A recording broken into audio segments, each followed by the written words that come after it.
Hello, and welcome back to Gunfighter Life, the podcast where we talk about gunfighting, talk about defense of self and others from a Christian perspective and a Christian worldview, and firsthand experience. A little bit about me. First and foremost, I am a Christian. I make no apologies for that. You are certainly welcome to listen to this, whoever you are, but just know that God is first and foremost in my life and everything that I do. The fact that I'm here talking to you now and the fact that I have these talents, skills, and abilities are all a gift from God. So I could not leave him out of this. Grew up hunting and shooting and carrying a gun around the woods at a very early age in the backwoods to the south. And joined the Marine Corps at 17. Did multiple combat tours in Iraq where by God's grace I made it back in one piece. A quintessential gunfighter, Marine Corps infantry. After my combat tours, I was an urban warfare instructor and a desert warfare instructor for the United States Marine Corps under Mojave Viper, teaching troops going overseas to deploy into combat zones.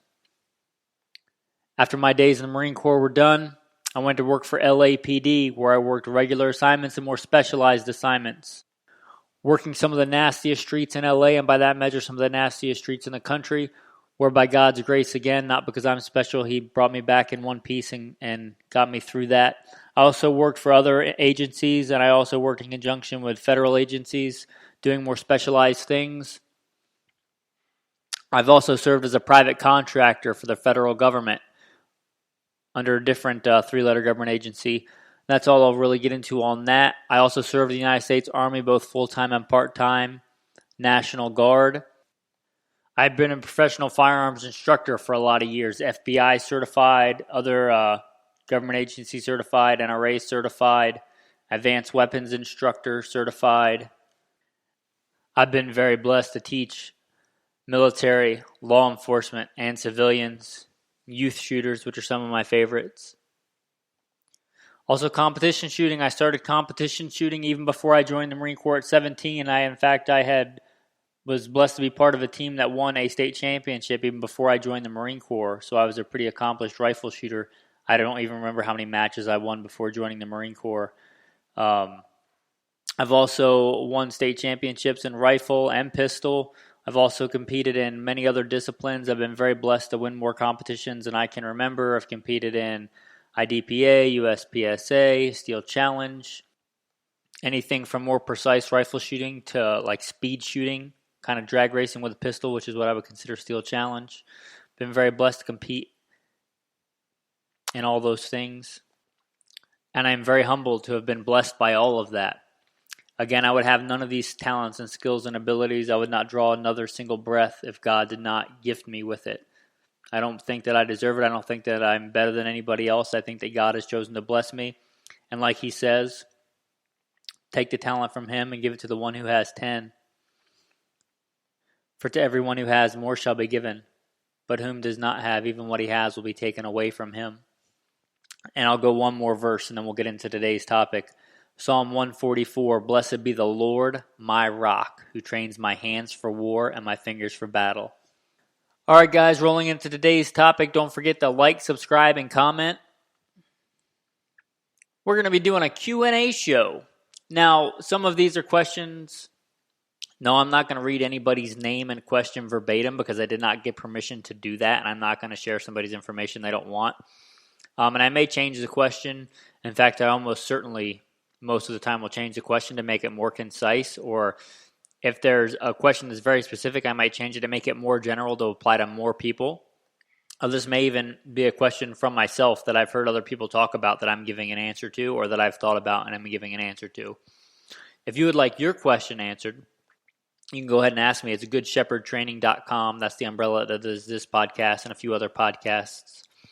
goodshepherdtraining.com. You can ask me there. You can go to Good Shepherd Training on Patreon, Good Shepherd Training on Instagram or Facebook. You can ask your questions if you want them on another Q&A.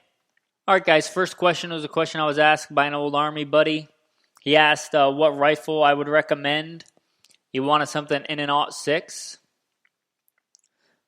So the thing that I would recommend, especially now with Remington going through what it's going through, Remington came out with kind of a classic edition recently, and you can still find them. In fact, the last a while ago when I was at the gun store, I saw one or two, and it's the one with the old school, blued barrel, wooden stock, iron sights, and I think those are great. And I think for a good, getting into hunting rifle, even if you get into hunting hardcore and you decide that you want a rifle more suited to your specific needs, I don't think you would ever regret buying one of those.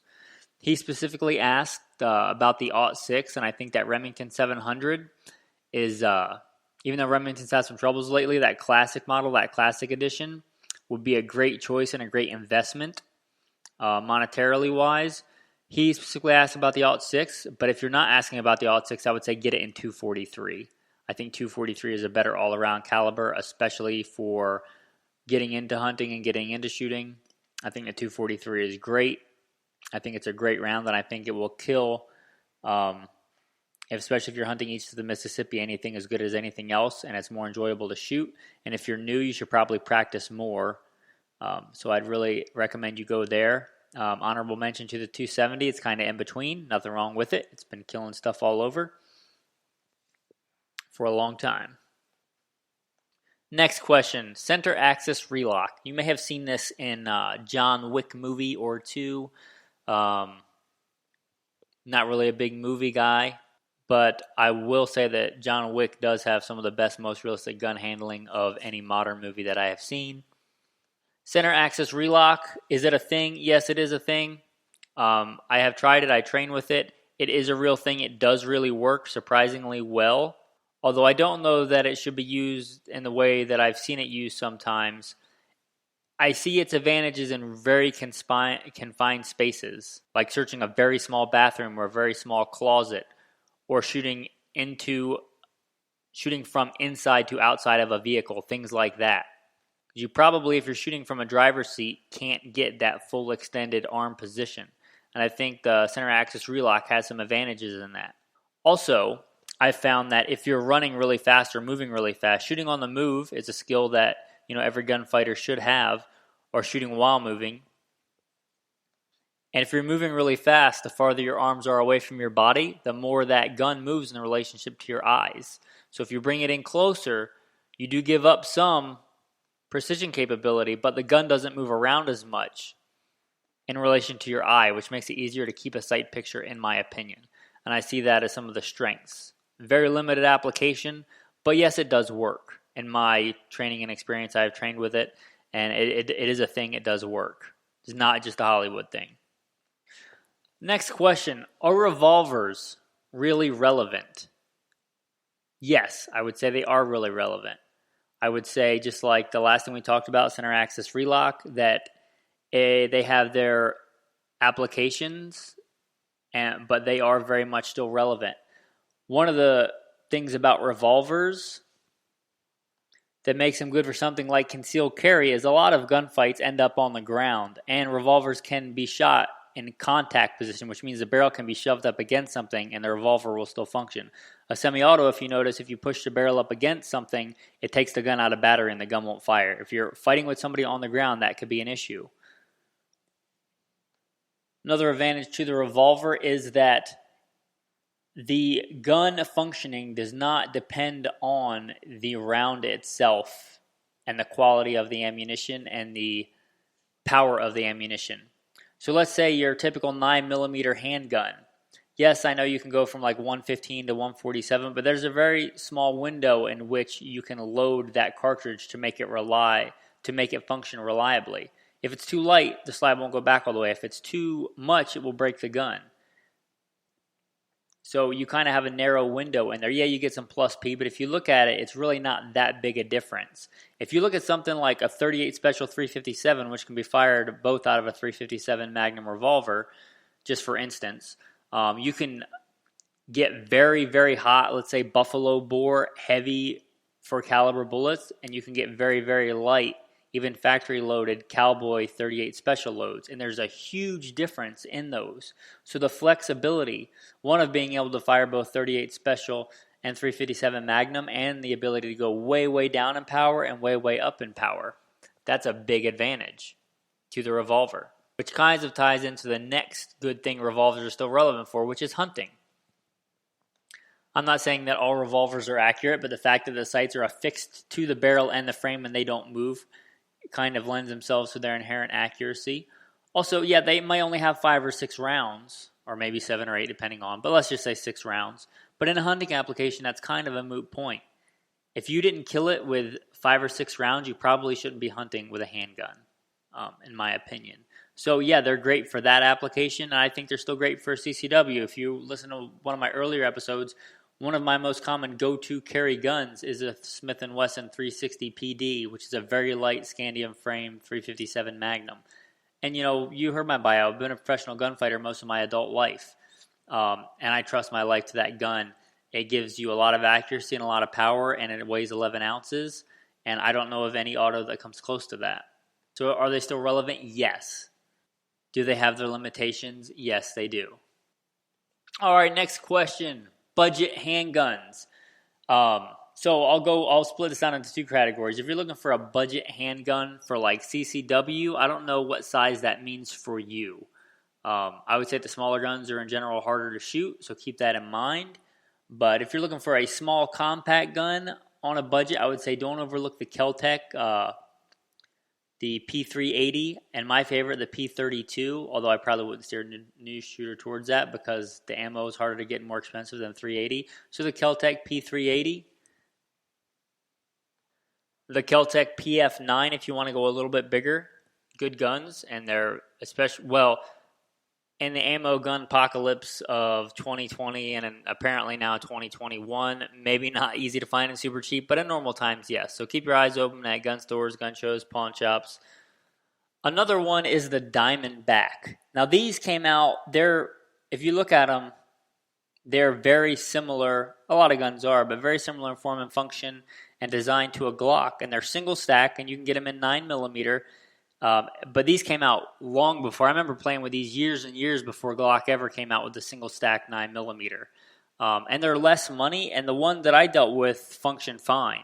So the Diamondback 9mm, look for them. I would say for a smaller CCW gun, the Diamondback 9mm, they're kind of way lesser known than like a single stack Glock, and I think you should be able to find them for quite a bit less money, and they're a good gun. If you're talking about a full size, like more of a fighting style of handgun, I would steer you towards the Smith & Wesson SD9 VE. Triggers on those, I will say, are heavy, but they're not horrible. Heavy, I think a lot of gun culture, they think that a heavy trigger means a bad trigger. But it has a heavy trigger, but I would not call it a bad trigger, and I would not call them inaccurate guns at all. So the Smith & Wesson SD9 VE, I would say those are a great budget-friendly, full-size handgun. That's not like a high point. Like high points are great. They function very reliably. They are very cheap. But their dimensions and the way they recoil are not like, I would not consider them a fighting handgun unless that's all you have. All right, next question is going to be the best first all-around gun. Best first all-around gun for me would be a single-shot shotgun. They have the most utility.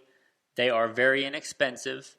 I think they're a great way to get people into the shooting sports, especially in today's times. If you're talking about a all-around tool, I think the single-shot shotgun is the way to go. Nothing else lets you, is it the best thing for home defense? No, but a single payload, a double-aught buck is a good home defense tool. And much easier for a new shooter to use than a handgun. Handguns are the hardest guns to master, and they're the least powerful than the most long guns. So I would say the single-shot shotgun, one, because they're cheap, they're reliable, they're easy to use, they're easy to maintain, they're very flexible. You can also hunt with them, a single-shot shotgun. I grew up hunting with a single-shot shotgun. You can, hunt anything from doves to deer to whatever else you want to hunt with it. Anything in North America can be taken down by a 12-gauge. In fact, that's what a lot of bear guides use, like up in Alaska and stuff. Now, they don't use a single shot, but they do use a 12-gauge. So its effectiveness cannot be understated. Its flexibility cannot be rivaled by anything else. Some of my friends, I posed a question, and they answered the 1022. That's a good answer. I got nothing against that. That's a good answer, the 10-22, especially if you want to master the art of being a good marksman and the skill of being a good marksman. The 10-22 is a better for that. So the Ruger 10-22 is a great option. My other friend said the Daisy Red Ryder, and boy, that brings me back. Talk about nostalgia. I shot a lot of things and gained a lot of skill shooting a Daisy Red Ryder. I even shot some things I probably shouldn't have shot, to be honest with you. But yeah, the Daisy Red Ryder, we're talking about a first, I would not consider that a gun, but the first thing for a very young shooter to just go out and have just a buttload of fun with just a little bit of money. Yeah, Daisy Red Ryder. Also the Daisy 880 if they're a little bit older. Also a great gun. So yeah, if you're talking about a very small youth shooter, yeah, the Daisy Red Ryder is a classic, and it's a classic for a reason. Talk about fun, and talk about cheap entertainment. The next question I have written down is the Beretta. Really? A lot of times when I tell people that I like the Beretta, they're kind of shocked. Now, I'll be honest, I didn't always love the Beretta. When I was in the Marine Corps, I thought the Beretta was crap, mostly because I couldn't shoot very well, at least handguns. I was a pretty accomplished rifle shooter, as you heard in the bio when I joined the Marine Corps, but handguns I didn't have a lot of experience with. So I thought the Beretta must not be that great. After that time, and after being a police officer, people kind of talk trash on the Beretta too, but I worked after working as a professional firearms instructor, at a range where I had access to a lot of different handguns. Kind of one of the things that I would do on my lunch is that instead of taking like a long lunch, I would go and try a different handgun on my lunch breaks, and I would go through all the handguns and see which ones I shot well, which ones I didn't, which ones I liked, which ones I didn't. And, out of all the handguns in the case, and there were a lot, all, the big name brands and just a lot of handguns in there. And the one that I shot better than anything else was the Beretta. And I went back to it a couple of times thinking that can't be right. But it was. Like I shot that Beretta. That Beretta shot better for me than anything else. And you can't argue with that result. And it's proven to be super reliable and super accurate. To probably misquote Star Wars, it's a more elegant weapon of a more civilized age, especially when compared to something like a Glock, which is just crude and blocky and very utilitarian. The Beretta is elegant and beautiful, and it's still rugged. So, yeah, I like the Beretta, and they are super accurate. Ridiculously accurate to the point of, like, custom-level accuracy, even with, like, an out-of-the-box Beretta. So, yeah, I really do like the Beretta.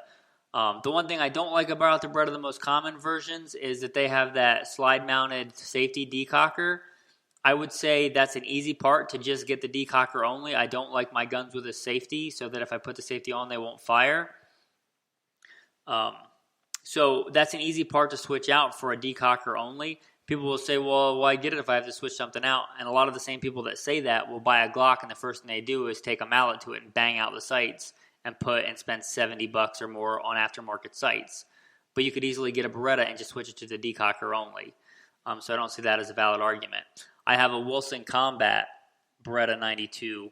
I forget what the designation is. Brigadier. It's a fantastic handgun. In fact, I have a couple of STIs that are my go-to, like professional gunfighting handguns.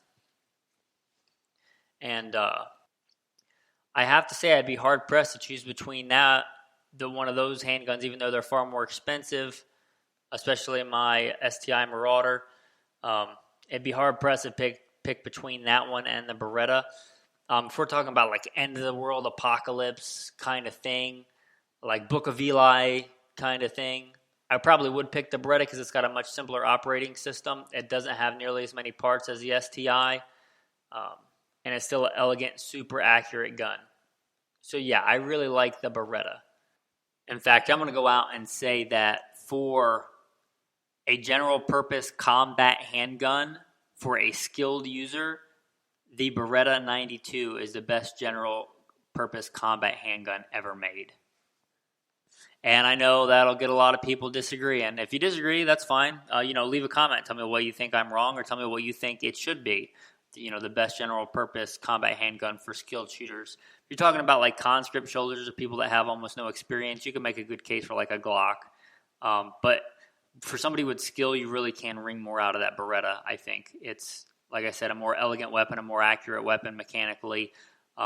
Beautiful design, beautiful and recoil impulse, just a great gun.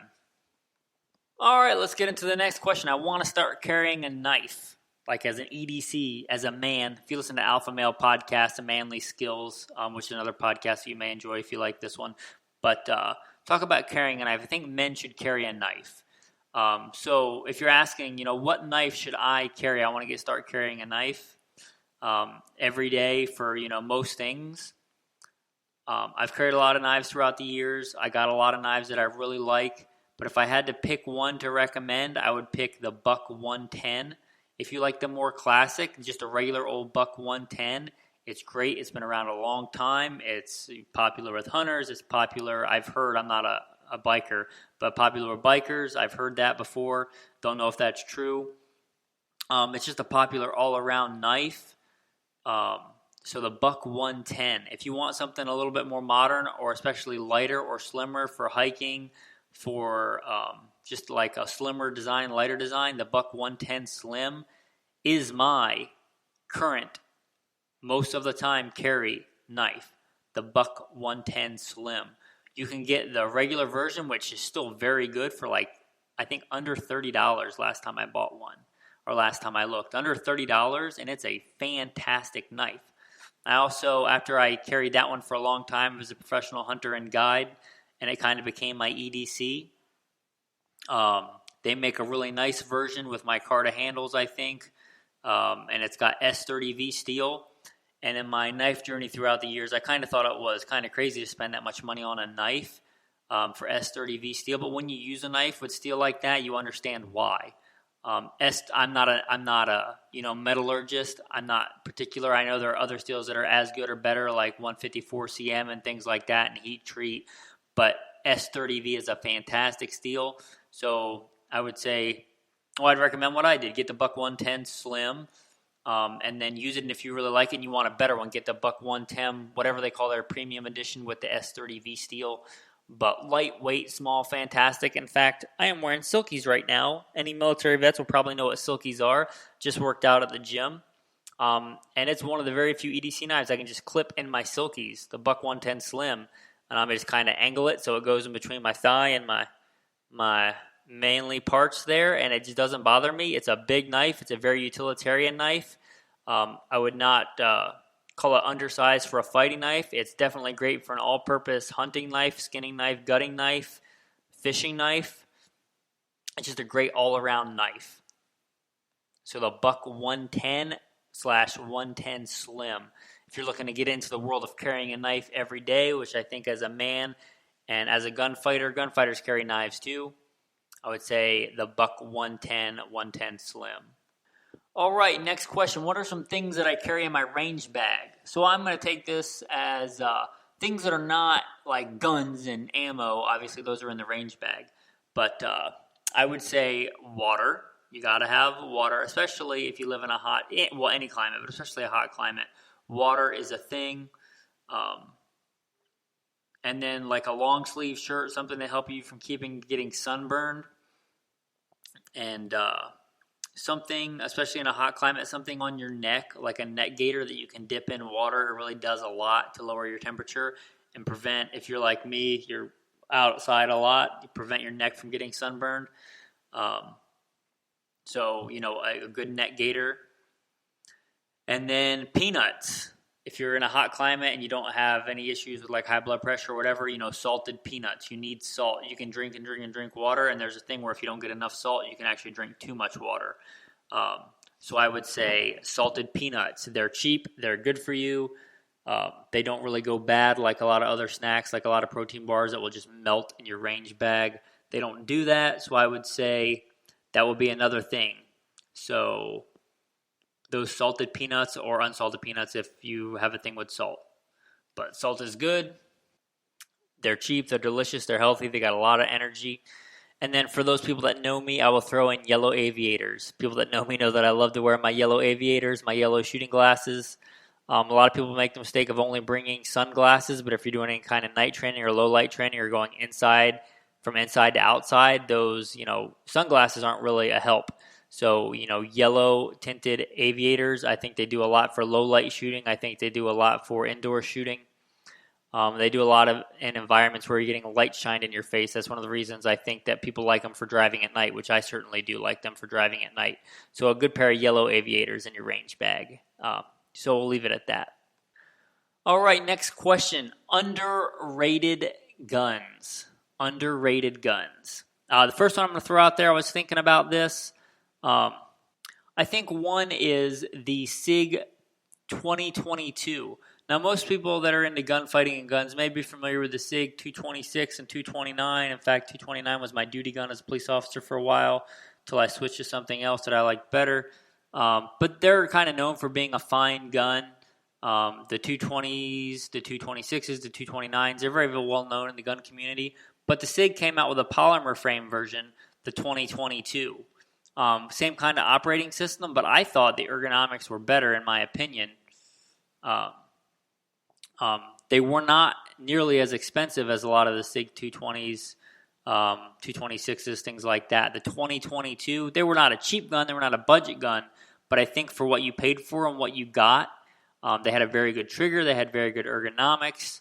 So I'd say the SIG 2022 is a great one. Next one I would mention, if you're talking more like a fighting kind of rifle, survival kind of rifle, a lot of people know about the SKS. They're very well known in the survival community. A lot of people obviously know about the AK and the AR. But the VZ58, and then Century imported it was based on a VZ58. I forget what it was called. Maybe the VZ 2008. But very well-made guns. They look kind of like an AK, but they are not the same as an AK. They don't have the same operating system. They are lighter. They are very simple. If you know anything about Czechs and like CZ, they make good guns. So I would say the VZ58 would be a great gun.